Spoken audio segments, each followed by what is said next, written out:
या चॅनलमध्ये आपलं मनापासून स्वागत आहे. श्री स्वामी समर्थ. स्वामी म्हणतात, मनातून उतरलेल्या लोकांना मनातच काय डोक्यात सुद्धा ठेवू नका. दुसऱ्यांवर टीका करणारी व्यक्ती एखाद्या सज्जन माणसाला बदनाम करू शकते, पण स्वतः मात्र सज्जन बनू शकत नाही. दुःख सहन करणारा माणूस एक ना एक दिवस सुखी होतोच, पण दुःख देणारा माणूस कधीही सुखी होऊ शकत नाही. हे नेहमी लक्षात ठेवा. माणसाचा स्वभाव थोडा तिखटच असावा, कारण गोड लागणारा ऊस लोक चावून खातात, पण तिखट मिरची चावून खाण्याची हिंमत कोणीही करत नाही. त्यामुळे तुमचा स्वभाव मिरचीसारखा तिखट असला म्हणजे कोणी तुमच्या नादी लागणार नाही. कारण आजकाल दुनियेत जास्त गोड स्वभाव असेल तर लोक फायदा घेतात, म्हणून स्वभाव थोडा तिखटच असला पाहिजे. क्षणभर एकांतात वेळ घालवल्यानंतर कळतं, आपल्याजवळ आपल्याशिवाय आपलं असं कोणीही नाही. कोणाच्या तरी भावना दुखावणे म्हणजे आपण स्वतः कर्ज घेतल्यासारखं आहे आणि ते आपल्याला व्याजासहित फेडावंच लागतं. एखाद्या व्यक्तीची सवय लागणं हे प्रेम होण्यापेक्षा जास्त भयानक असतं. दुसऱ्यांना टोपी घातली की कर्माचा OTP परमेश्वराकडे लगेच जातो. म्हणून सरळ मार्गाने आयुष्य जगा. काही लोक आपल्या अहंकारामुळे किमती नाती गमावतात, तर काही लोक नाती वाचवण्यासाठी स्वतःची किंमत देखील गमावतात. आकाशात उंच उडणारा पतंग आणि माणसाचं आयुष्य यात एक समानता असते. या दोघांनाही उंचीवर असेपर्यंत कौतुक आणि किंमत असते. तीच खरी तुमच्या जवळची माणसं असतात, जी तुमच्या आवाजावरून तुमच्या सुखाचा आणि दुःखाचा अंदाज लावतात. पैशाने फक्त राहणीमान बदलतं, लायकी बदलत नाही. काही वेळा पुढाकार कोणी घ्यायचा या एका गोष्टीमुळे बरेच प्रश्न अनुत्तरित राहतात. मनात उतरलेल्या लोकांना मनातच काय तर डोक्यात सुद्धा ठेवायचं नाही. स्वतःला घडवण्यात आपला वेळ खर्च करा, म्हणजे तुम्हाला इतरांना दोष द्यायला वेळच मिळणार नाही. नात्यांना मधुर आवाजाची आणि सुंदर चेहऱ्याची गरज नसते. गरज असते ती फक्त सुंदर मनाची आणि अतूट विश्वासाची. सुसंवाद हा फक्त एक शब्द आहे, पण जर कोणाशी केला तर मनातील अनेक वाईट विचारांचा मूळ काढून टाकतो. आणि म्हणूनच संवाद साधा. जीवनामध्ये कोणाचाही स्वभाव ओळखायचा असेल तर त्याला फक्त एवढंच विचारा, माझी मदत करशील का? मग त्याचा खरा स्वभाव तुम्हाला लगेच कळेल. सवडीने आणि आवडीने बोलणाऱ्यांमध्ये खूप फरक असतो. यशस्वी माणूस होण्यापेक्षा उपयोगी पडणारा माणूस होण्याचा प्रयत्न करा. तुम्ही नक्कीच यशस्वी व्हाल. काय चूक होऊ शकते याची भीती बाळगणं थांबवा आणि जे लोक त्याबद्दल सकारात्मक राहण्यास सुरुवात करा. एखाद्या कामाचा जास्त विचार केल्याने तुमची ते काम करण्याची क्षमता नष्ट होते. आपल्या आयुष्याची कोणाचीही व्याख्या स्वीकारू नका. तुम्ही तुमच्या आयुष्याची व्याख्या स्वतः ठरवा. काय आहे ते स्वीकारा, काय होतं ते विसरा आणि काय होईल यावर विश्वास ठेवा. मित्रप्रेम हा असा खेळ आहे, जीव लावून खेळा तर दोघे पण जिंकतात, पण एकाने माघार घेतली तर मात्र दोघे पण हरतात. कोणीतरी फुलाला विचारलं, झाडावरून तोडले तेव्हा तुला वेदना झाल्या नाहीत का? फुलाने उत्तर दिलं, तोडणारा इतका आनंदात होता की मी माझ्या वेदनाच विसरून गेलो.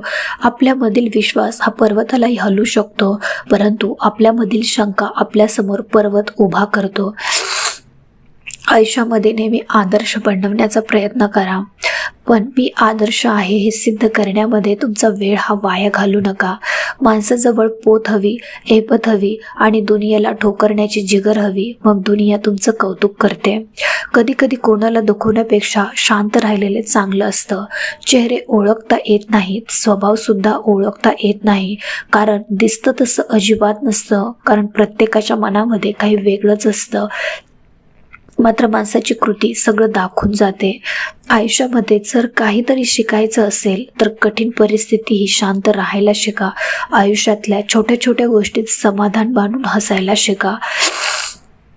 चेहरा कितीही सुंदर असे ना, जर जीभ कडू असेल तर लोक तोंड फिरून घेतात.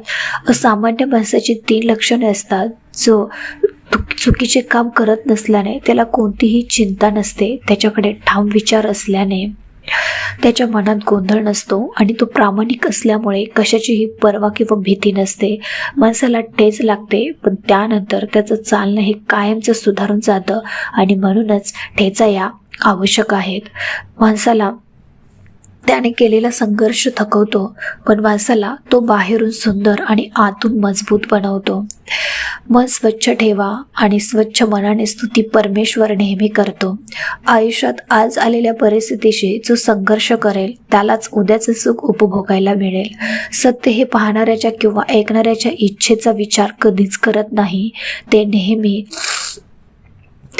जसं असतं तसं पुढे येत असतं. अगदी उगवत्या सूर्यासारखं आयुष्यात सर्व काही मिळतं, पण आपण जे शोधतो ते मात्र आपल्याला मिळत नाही. आयुष्य संपत जातं, शोध कार्य थांबत नाही. अंतिम क्षणी लक्षात येतं की जे बाहेर शोधत होतो ते तर माझ्याच जवळ होतं, आणि ते म्हणजे समाधान.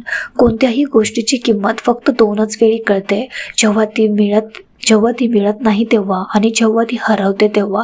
त्या दरम्यानच्या काळात आपल्याला त्या वस्तूची किंमत किंवा त्या माणसाची किंमत कळतच नाही. ज्या व्यक्तीजवळ संयम, समाधान आणि सहनशीलता असते त्या व्यक्तीमध्ये कोणत्याही परिस्थितीवर मात करण्याची क्षमता असते.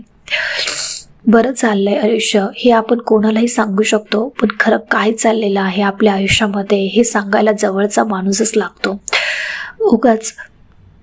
उगाच कडवटपणा येत नाही स्वभावात. कुठेतरी गोड स्वभावाचा माणसाने तोटा सहन केलेला असतो. आनंद त्यांना नाही मिळत जे स्वतःच्या स्वार्थासाठी जगतात. आनंद तर त्यांनाच मिळतो जे दुसऱ्यांच्या आनंदासाठी स्वतःच्या आयुष्याचे अर्थ बदलतात. रानावनात एकाकी पडलेले फूल जसं कोणाचीही कौतुक करण्याची वाट न पाहता फुलत असतं, अगदी त्याचप्रमाणे तुम्ही कोणाच्याही कौतुकाची वाट न पाहता तुमच्या प्रामाणिक प्रयत्नांवर टिकून राहा. कौतुक करणारेच तुम्हाला आपोआप शोधत येतील. मूर्ख माणसाला अक्कल देणं हे नास्तिक माणसाला प्रसाद देण्यासारखंच असतं. ना तो प्रसाद फळाला येतो ना ती अक्कल फळाला येते.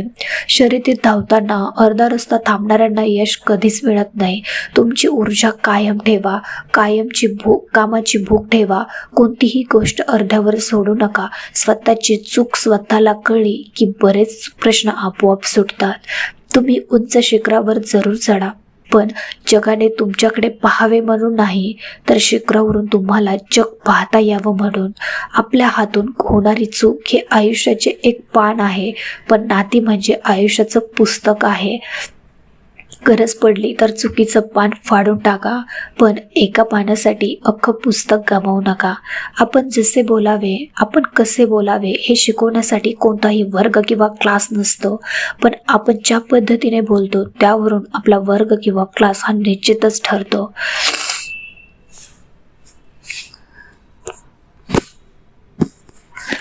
स्वामी भक्त हो, हा छोटासा संदेश जर तुम्हाला आवडला असेल तर आपल्या चॅनलला लाईक, शेअर आणि सबस्क्राईब करायला विसरू नका. भेटूया अशाच एका नवीन व्हिडिओसोबत. तोपर्यंत सर्वांना श्री स्वामी समर्थ.